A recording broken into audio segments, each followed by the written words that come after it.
Welcome to the Latino Business Report. This podcast covers business, people, and issues of the day from a Latino perspective. The Latino Business Report is brought to you by TAMAC, the Texas Association of Mexican American Chambers of Commerce. TAMAC is the leading Hispanic business organization in Texas since 1975. Now for your host, J.R. Gonzalez. And welcome to another episode of the Latino Business Report. Today we're here with a longtime friend, Danny Vargas, who's also president and CEO of Varcom Solution out of the Washington, D.C. area. Danny, how are you doing today? Hey, JR, good to see you, and thanks for having me. Oh, Dan, it's a pleasure having you. And I tell you what, this 2020 for a lot of people was not a good year. I know for me it wasn't, but for you it actually kind of was, because on December 27th of 2020, a dream came to fruition. That's true. I mean, for a lot of us that spent a long time working really hard to get the bill to create the National Museum of the American Latino, we were finally able to get the bill passed and signed into law. It was a labor of love for many of us, and it was a real joy and a treat to be able to get that thing done. Dan, let's kind of backtrack a little bit. I mean, 2020, labor of love, long time effort, but it actually started. What year did this whole effort start? So I say it started in earnest back in 1994, back when there was a task force that the Smithsonian itself put together to see how they were doing in terms of portraying Latino stories in their exhibits. It was a 15-member task force, and that task force came back with its report, and the title they chose for their report was Willful Neglect, saying basically not only was the Smithsonian doing a poor job, it's as if they were doing it on purpose. Among the 10 recommendations of that report was the creation of a National American Latino Museum to begin to showcase those stories of Latino contributions to the building, the shaping, the defending of this country for over 500 years. So fast forward a few years, in 2003, there was an effort to pass a bill to create a commission to study the feasibility of creating that museum. That bill finally passed in 2008 and signed into law by President Bush. To create a 23-member commission, bipartisan commission. I was appointed to that commission. We met for the first time in September of 2009 under President Obama, and we delivered our report to Congress and the president in May of 2011. That same year, that fall of 2011, was the first effort to pass an authorization bill in Congress to create the museum. And it took over 9 years from that point to actually get the bill passed and signed into law in December of 2020. And now the Smithsonian is in the process of pulling together a board of trustees to actually work on the process of creating this museum. So it's been at least 26 years in the making.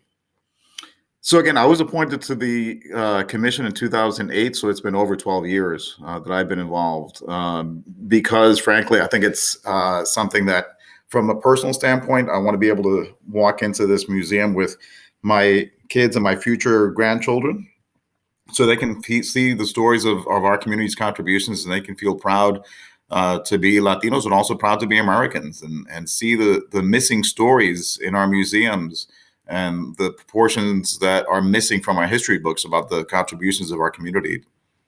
You talk about 500 years of history, and which is true. I mean, Latinos have been here before this country was even a country. And of course, a lot of people realize that Spanish was primarily the language spoken in the United States prior to the Anglo settlers. So this particular museum, is it going to go back all 500 years when Hispanics first came to this country? So I would think so. I'm not sure if you've ever been to the National Museum of African American History and Culture, but that's a phenomenal museum. But you walk into that museum, and the first place you go is to the basement. And that basement, it's set up to make you feel as if you're in the bowels of a slave ship coming over in 1619 from Africa to the New World. So it takes you on that 400-year journey. Well, the Latino Museum, if it's accurate, would have to go back at least to, and from my perspective, at least to 1493, on Columbus' second voyage to the New World, when he arrives on the shores of what is now U.S. territory in Puerto Rico. So a lot of our history books tell us that the American story begins in 1607 when the British arrive in Jamestown, Virginia, to establish the first permanent British settlement. Well, as far as I'm concerned, That's 114 years before that. In 1493 is when the real story begins. So by the time the British get to Jamestown in 1607, there's already been a bunch of Latinos saying, "Bienvenidos, what took you so long?" Very true. The name of that initial report was what? Willful neglect. How did that go over?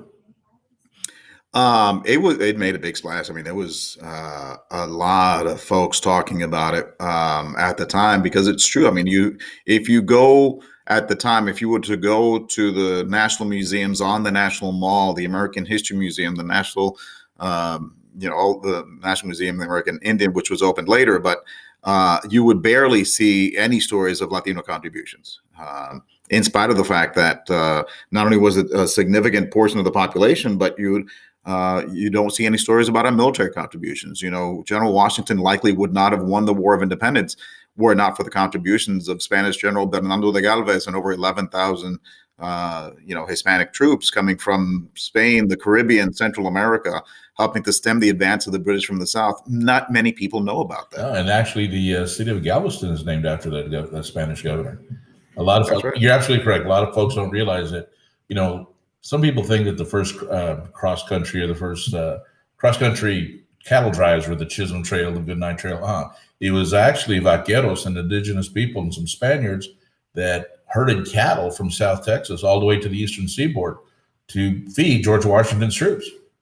And a lot of them, vaqueros said, "That's a long trip, man. I'm just going to go ahead and stay here." And so they were Spanish-speaking units in the Revolutionary War. So yeah, that's right. And even the word vaquero. Have you ever heard the term buckaroo? Yeah, comes from vaquero. Yeah. Well, that's a whole nother story that I have, and that's a sideline. I tell people, yes, horses did not come over on the Mayflower. It was the Spanish conquistadores that brought them into Mexico, and it was the vaqueros that showed the Anglo settlers how to be cowboys. I mean, rodeo, corral. I mean, those aren't English words. Words. But I don't mean to get sidetracked, but you're absolutely correct. Right. But Danny, we don't see this in our history books. Why not? Because history is written by the victor, right?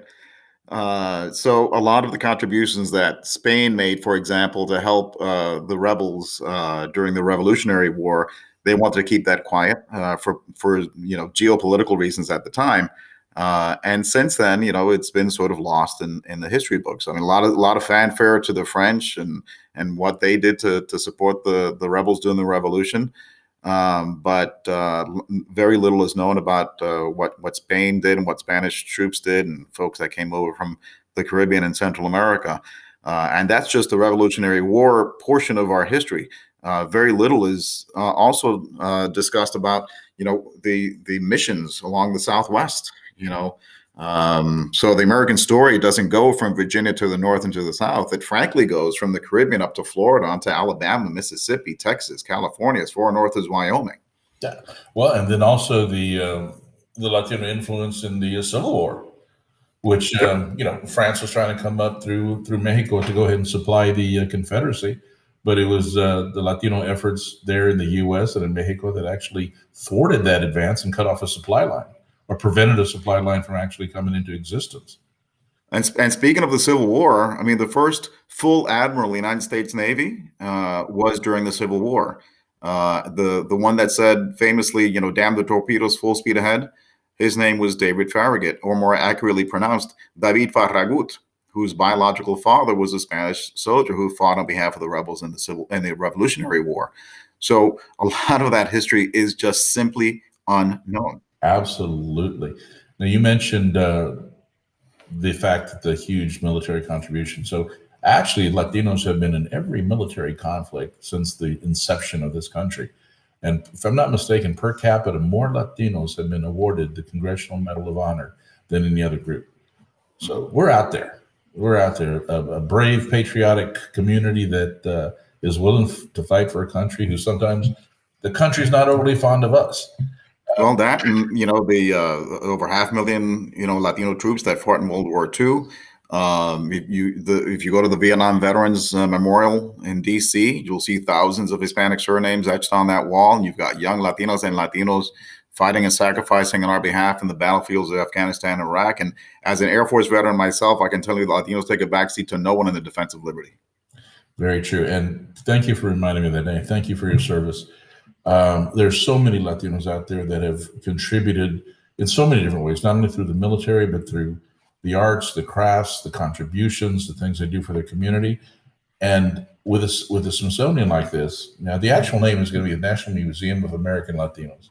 Is Smithsonian going to be added to that at any point? We don't know. I mean, it's going to be the legislation itself describes it as the National Museum of the American Latino. The Smithsonian may have some branding added to it. They're just getting their sort of feet wet in terms of, once the bill passed. A lot of people didn't think this bill was going to pass, that we weren't going to be able to get it done, frankly. But it will be a part of the Smithsonian's. It will be part of the Smithsonian Institution. It will be a national museum as part of the Smithsonian, whose mission is to, diffuse knowledge. And that's going to be part of their job now, is to make sure that this story gets told. Now, this just passed, so it's going to take how long to build this thing? The African American Museum took about 12 years from the bill passage to cutting the ribbon. I think a lot of that was because of for unforeseen issues related to underground waterways and so forth. I think we're better at that now. There's still going to be a big fight to get the location on the National Mall. The legislation calls for the Smithsonian to fully appoint the Board of Trustees within 180 days, and they have 2 years to identify the site in the nation's capital. A lot of us are going to try hard to make sure that it's on the National Mall. And then the process of doing the feasibility studies and getting an architectural firm and curating and actually building, that's going to take 8 to 12 years is what many of us are expecting. 8 to 12 years to finally get it complete. Mm-hmm. Cost, Danny. What's this thing going to cost?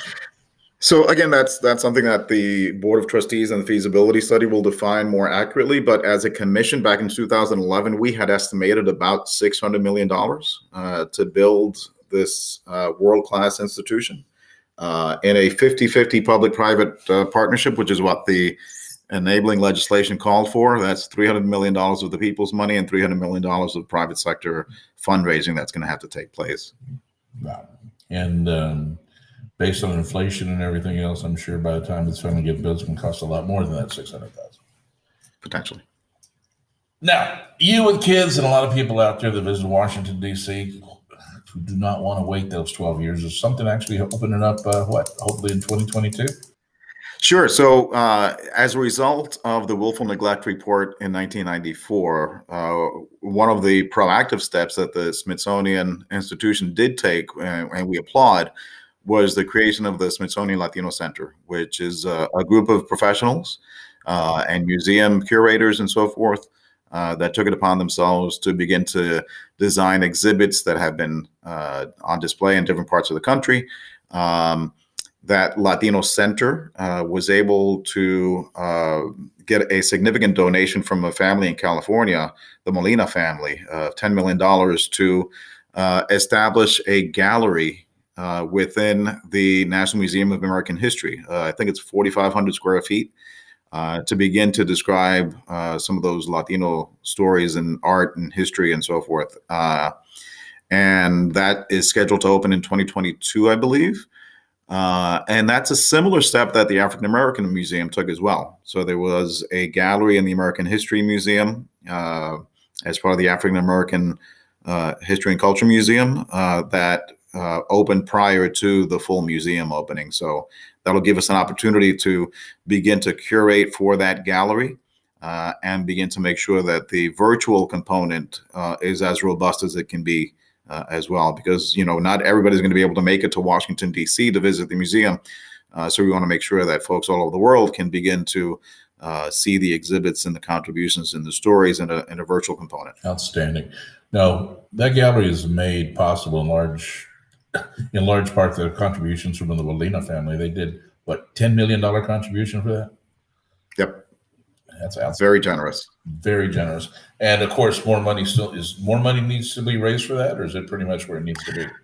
I think that's where it needs to be for that gallery. But I think over the next 8 to 10 years or so, as we begin to build a museum, as we begin to do the capital campaign for the $300+ million that we'll need for the National American Latino Museum. We'll be reaching into not only wealthy Latinos and families, but corporations that would donate, as they did for the African American Museum, foundations that really care about education and telling these stories, as well as wealthy individuals that really do care about not just Latino history, but American history, because as we know, Latino history is We are part of American American history.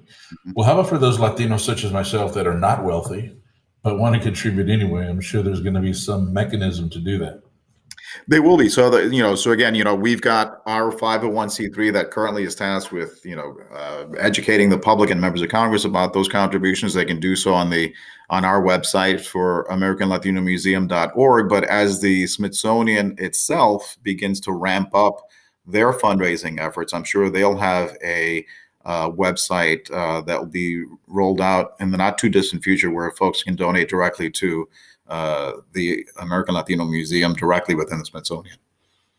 And I know this effort took a while. And once again, I cannot thank you enough personally for all your contributions. I know this has been a labor of love. You volunteered countless hours to chair some of these efforts, but it took a lot of people. And then let's talk about the star power. You had a lot of stars that you see on the big screen that came out to make this happen. Yeah, so it was super exciting. I mean, so when I got appointed to this commission in 2008, I thought it was just going to be a bunch of us that are sort of policy wonks and political devotees that same old. The people right, the same old people sitting around the table and so forth. But when I started to see some of the names that were being appointed to this commission, Eva Longoria was on the commission. Emilio Estefan was appointed to the commission and actually served as one of the vice chairs. So you've had some really significant star power. And then over the years, as we've continued the efforts through the Friends Group, we've had people like Diane Guerrero and Tony Plana and Rita Moreno and so many others that have stepped up to help us. John Leguizamo just joined the board of the Friends Group recently. So yeah, a lot of heavyweights within Hollywood, the music community, et cetera, have really seen the value of making sure that this museum can actually become a reality. And there's going to be more coming now that the bill is passed and it's not just a wish or a dream. It's actually tangible reality. I think even more will step up to be part of it. That's amazing. But definitely, congratulations to those folks, everybody that put in that effort. With that, Dan, what would you say? I mean, you had the star power that has to have an influence, but you also had a lot of folks out there that were just, such as yourself, the daily grind of doing what needed to be done. I mean, I can't imagine everything you had to go through over 12 years. I mean, this has been a long undertaking. Yeah. Well, I'll tell you, from a personal experience, I think being part of the commission was fascinating because we traveled all over the country, meeting with average people and getting their thoughts on what they viewed as important for this type of museum, whether they thought it was needed, what it should contain, etc. We traveled everywhere from New York to California to Puerto Rico to Miami and Chicago, everything in between. So that was fascinating, and being able to work with the folks in DC and government and so forth. And then as part of the Friends Group, I was a board member of the Friends Group for several years prior to becoming chairman in December of 2016. And when I became chairman, it was a great daunting responsibility to try to get the bill passed. I created what I call the Chairman's Advisory Council. So folks other than just the board of directors that really wanted to help and get involved, and whether it was helping with the politics of it or the visibility and marketing of it, or the fundraising to help us continue our efforts. We rolled out national leadership networks in different regions of the country to get folks on the ground involved. And we actually, sort of rolled out a national partner network of over 100 national partners, as well as other individuals that we were able to reach out to. So one of the things that I'm most proud of, JR, is the fact that during a time of so much polarization and division and rancor in our country, we were able to lead a national, bipartisan, unifying, positive initiative to actually make something good happen. So that's frankly one of the things I'm so incredibly proud of is, we would not have been able to make this happen without having many, many, many organizations, individuals, and entities rowing in the same direction towards something positive and unifying. Absolutely correct, Danny. We're talking about a unified effort, bipartisan, especially in the political climate of the past few years towards Latinos. I'm sure it was very difficult. Did you ever think at one point it just wouldn't happen? Oh, sure. I mean, it's like one of those typical things, two steps forward, one step back. There was a point I want to say in 2017 where we thought we were going to move in the right direction and get it going. And we just ran out of time. We ran out of the clock because with every 2 years, there is a brand new Congress, right? So whatever legislative initiatives you start in 1 year, if you don't get it done by the end of that Congress, you have to start all over again in the next Congress. So after the 2018 election, and we had a brand new Congress sworn in January of 2019, we literally had to start all over again. We lost our Republican leader in the House. That was Ileana Ros-Lehtinen of Florida. She retired. So we had to get a new Republican champion in the House. And that was Will Hurd of Texas. And remember meeting in his office and talking to him about the initiative. And he had already been a supporter. And we told him, Congressman Hurd, we're going to need you to be our leader to try to get more Republicans because we had to be bipartisan. And when he said that he would be willing to do it, I remember standing up in his office, and he's like 1.5 feet taller than me. He's a really tall guy. And going up to him and saying, Patri, Fili, Spiritu Santo, you're now our Republican leader in the House. Right. So that was a wonderful memory that I have of that effort and, working really hard. And we had such a wide range of supporters, everything from, on the Democratic side, we had Alexandria Ocasio-Cortez to Matt Gaetz on the Republican side. And we had the entire spectrum of political ideology supporting our efforts. And, it was just such an incredible, effort. And then we got the bill passed unanimously in the House in July of 2020. And we refocused our attention to the Senate, and we built up support in the Senate. And we have had many, many bipartisan co-sponsors. And then I testified in November before the Senate Rules Committee. And then in December of 2020, we were able to get it before a unanimous consent vote on the floor of the Senate. And then it was torpedoed. It was killed by a single senator from Utah, which would effectively have killed it. But we had our plan B. The plan B was to get it included in the omnibus bill that had to pass. And we were able to get that included in the omnibus bill. And the omnibus bill passed on December 21st on my birthday, which was fantastic. And thank you. And it was actually signed into law 6 days later by President Trump on December 27th. So it was you said a single senator? A single senator, Mike Lee of Utah. Mike Lee. And why? Why did he torpedo it?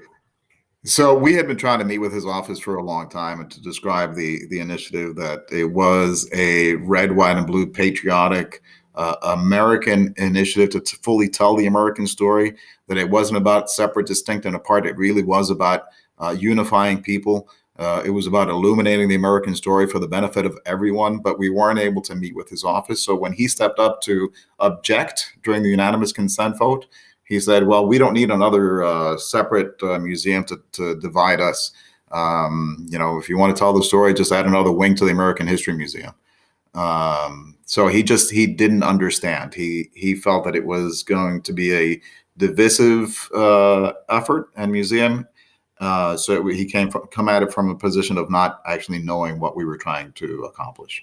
Let me ask you this. What do you say to people such as the senator, and I'm sure there's a lot of other people who have the same sentiment, is that why do we need to have a separate museum? Just join our museum or join the American History Museum, put your display there because we're all Americans. Mm-hmm. Why? What do you say to folks like that who just don't quite get it? Yeah, no. So I would say I understand where they're coming from, but the reality is that, like with any CSI show you might watch on TV, where you've got different witnesses to a particular incident from different angles will tell you a different story. And it's up to the investigator to pull all of those different perspectives together to actually come up with the true facts of the incident. The reality is that there is a portion of the population that is not immaterial. We're over 18% of the population today. Soon we'll be 30% of the population. And the experiences of our community as it relates to the building and the shaping of this country is unique, is distinct, and provides a different lens to the American story, an important lens to the American story that has yet to be told.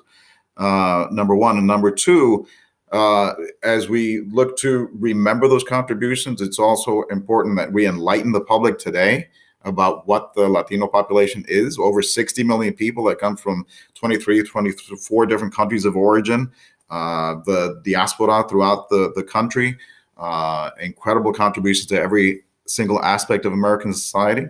And then it's also important that we inspire future generations, right? So like I said, we'll make up 30% of the population by 2060. If we hope to remain a strong, thriving, and vibrant nation, that segment of the population needs to feel acknowledged and engaged and invested in our future. So yes, it's important that we remember. It's also important that we enlighten the public today.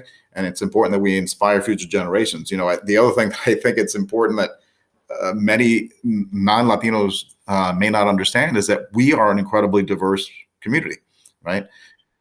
We are Republicans and Democrats and independents.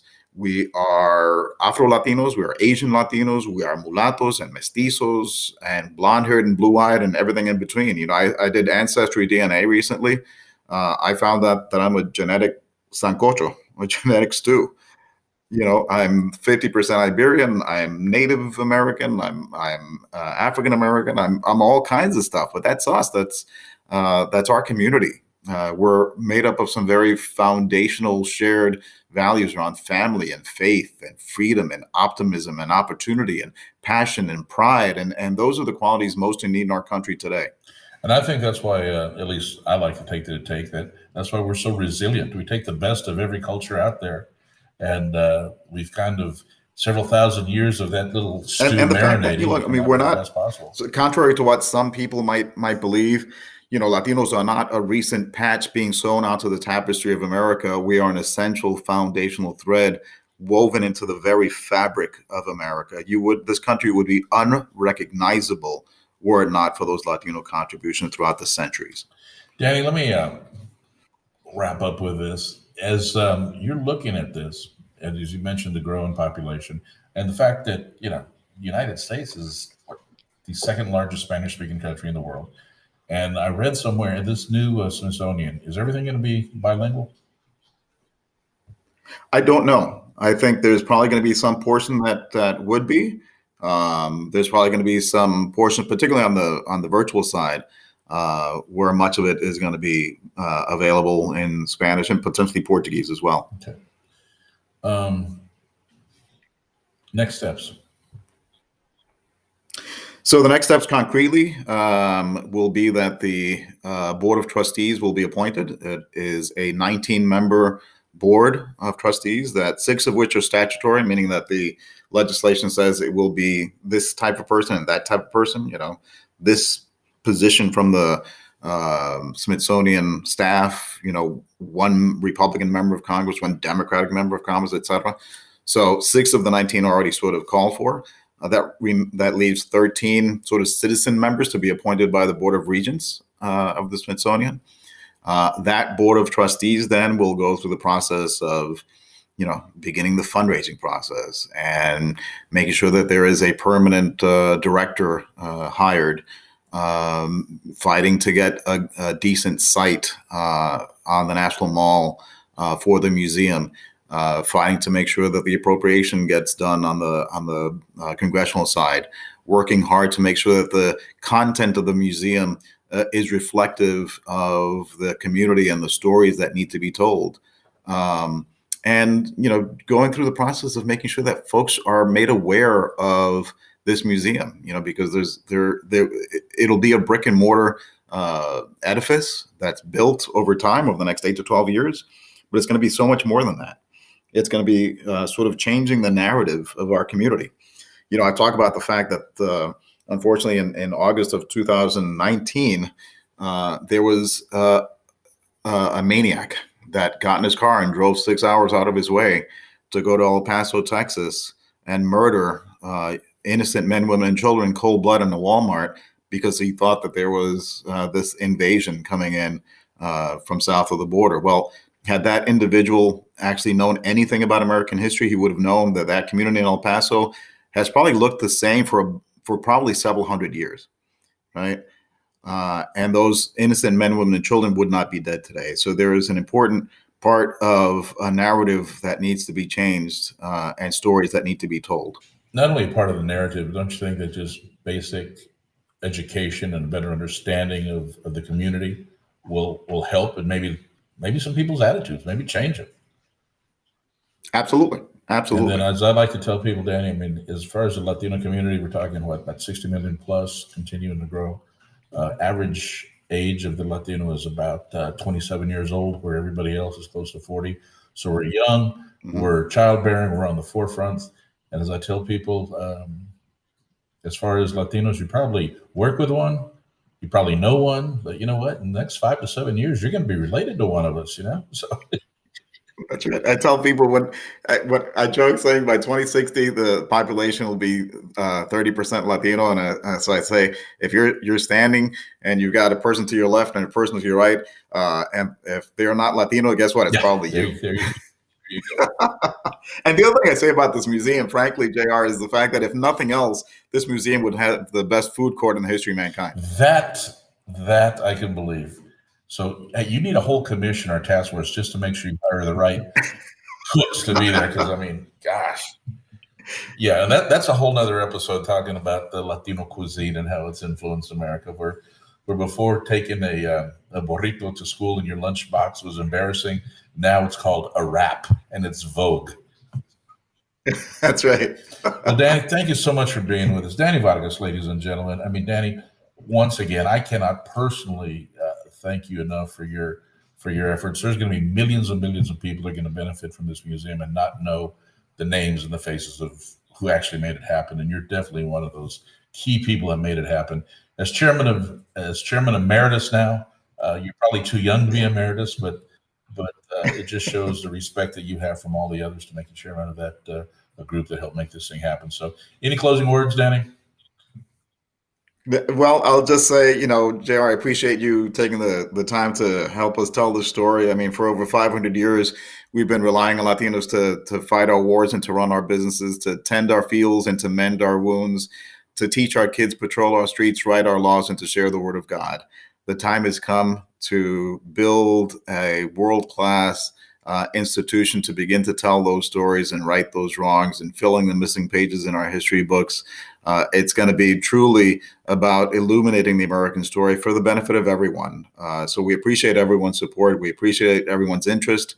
And they can learn more by going to the website of the Friends Group, AmericanLatinoMuseum.org, and stay tuned for what the Smithsonian Institution itself is going to be rolling out over the coming months in terms of their concrete efforts to build this. God bless you, JR. God bless your listeners. We love our country. We are a patriotic community that really is truly interested in making sure that America is the best and brightest it can possibly be. And with that, ladies and gentlemen, you've been listening to the Latino Business Report. My name is J.R. Gonzalez. This podcast is brought to you by TAMAC, the Texas Association of Mexican American Chambers of Commerce. If you like the show, please hit like, make your comments, and follow us. Danny, good seeing you again, my friend. Good talking to you. Everybody, take care of yourself. Have a great day.